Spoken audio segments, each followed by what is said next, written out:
இந்த நாளிலும் லூக்கா எழுதின சுவிசேஷத்தின் 1ஆம் அதிகாரம் அதனுடைய 37வது வார்த்தையை வாசிக்கிறேன். தேவனால் கூடாத காரியம் ஒன்றுமில்லை. மிக அருமையான ஒரு வார்த்தை, நல்ல அதிகாரம் உள்ள ஒரு பவர்ஃபுல் வேர்ட்.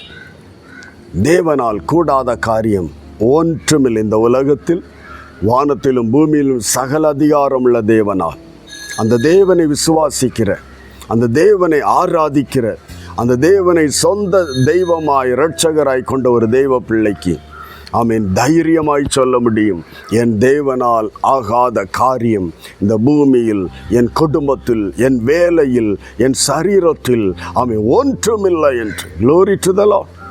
எஸ், அதை விசுவாசித்தால் ஆமீன் அறிவு அல்ல, இந்த வசனத்தின் புத்தி கொண்ட அறிவல்ல, விசுவாசத்தில் ஏற்றுக்கொண்டால் உன் இருதயத்தை, எஸ், என் தேவனால் கூடாதது ஒன்றுமில்லை, இந்த பலவீனத்தை நீக்க என் தேவனால் கூடும், இந்த வியாதியை நீக்க என் தேவனால் கூடும்.